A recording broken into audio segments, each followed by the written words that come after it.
Technology learners, this is Professor Salm, and I just wanted to do a screencast for Unit 2 just to sort of kick off the material for this unit. The work for this unit will carry you through the middle of March, and we're going to be looking at the digestive system, cardiovascular, blood, lymphatic, and skin systems. Now, the material that you're going to be graded on this unit are about twice as much work than what you had the first unit. So now that everybody's got their IT issues ironed out, including me, we've got the software reports, which is consistent with Unit 1.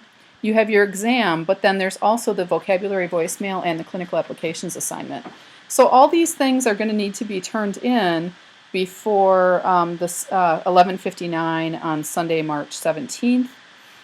So you've got PowerPoints that you can work with, and I've also uploaded as an assistance, in assistance to the vocabulary voicemail, a vocabulary tutorial where you can actually listen to me reciting the terms so that you have some idea of what to work towards. This is Professor Salm, and here is the vocabulary voicemail study tool that I'm availing to you for Unit 2. So this will be digestive, cardio, immuno, and integumentary terms.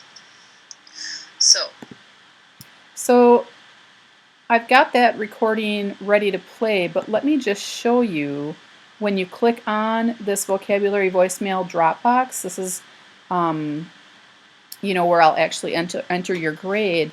The words are all listed here, and you have an instruction to call my office number 926-2106 before 11:59 on Sunday the 17th of March. You can use whatever web apps. There's an app for that, as the phrase goes. There's also Webster Online if you're looking for supplemental information on how to pronounce the terms. Your textbook actually has pronunciations as well. So the good old-fashioned pronunciations that you would have found in a dictionary are also available in your textbook. Most, if not all of these words are actually from your text, so you shouldn't have any trouble looking them up. You can see that I have put some pretty hefty, complex medical terms for you to pronounce. So it's important that you pronounce, or that you practice before you call them in. You can also use your mobile device to record your vocabulary voicemail and then email that or submit that audio file to the Dropbox. So you have a few different ways that you can submit this work, but I strongly recommend listening to my voicemail or my audio file and practicing several times before you actually call it in. That makes it a lot easier for me to assess. I'd like everybody to just knock this out of the park, so I'm really doing whatever I can to go above and beyond and give you what you need to succeed in this metric. It's important when you finish this course that you're able to sound competent when pronouncing medical terms or reading medical terms. So I'm going to go ahead and expand this audio file again and play it for you, and just let you hear a few of the words being pronounced, and that way you have an idea of what is available to you.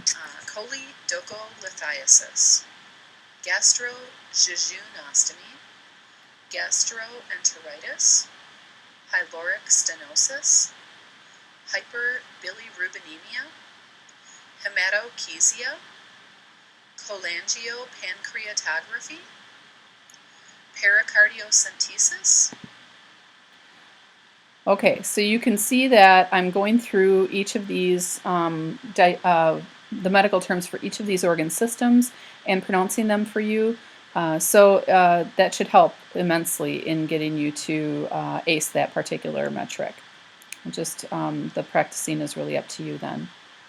I also have, as we file down here, a Dropbox for your software reports. So you have your vocabulary voicemail, your software report Dropbox. There's also a clinical applications assignment. And so when you open this up,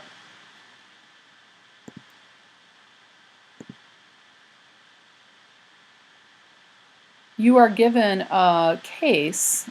This would be a case that would be similar to what you see in maybe a patient's chart. And after this case is stated, then there will be some questions below it. So each page has a case at the top, and then three or four questions about that case. So what you're going to want to do is look through this case and actually any words that are, medical terms that you aren't sure of, I would identify the meaning of each of these medical terms. And then once you have all of them identified and defined, then read through it several times to sort of understand what this case is all about. And then try your best to answer the questions down below. Now you're only allowed one attempt. So once 11:59 p.m. on St. Patty's Day, the 17th of March, passes, the correct answers then will be released for this clinical applications assignment. So this is the first page. There's another case on a second page. So again, you'll read the case up at the top and then answer the questions down below. A third page, case up at the top. This is actually not so much a case study as just a list of different medications. So this is kind of drawing on the pharmacology chapter that you did from Unit 1. So you've got that. And then you have an additional one final question on the back here. And I guess this is also pharmacology. So once you have submitted these, well, at least I think that's it. Oh, nope, there's one more case, sorry. So there's several pages here, 18 questions total. This is kind of your benchmark for where you're at in the quiz. And it's not timed. So the way I have it set up is for you to, let's see if I can go back to our original. Okay, so your clinical applications assignment is not actually timed for any particular duration. It will close at 12 a.m. on Monday the 18th, but you don't have like 30 minutes to complete. You can take your time and look those terms up and do your best, but only one attempt will be allowed. All right, so shotgunning this metric is not advised. So I'm going to go back to the course shell. And then you'll also have an exam. So you have got an idea of the sort of exam questions. They're going to be similar to what we have in Unit 1, Exam 1. So you should have an idea of how to make out the flashcards and sort of study up on the terms as best you can. And I guess that's about it for the Unit 2 content.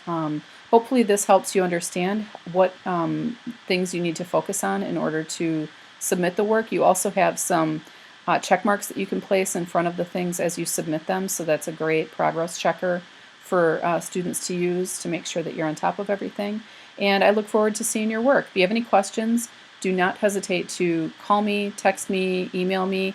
Monday through Friday, I will do my best to get back in touch with you within a day. Thanks and peace out.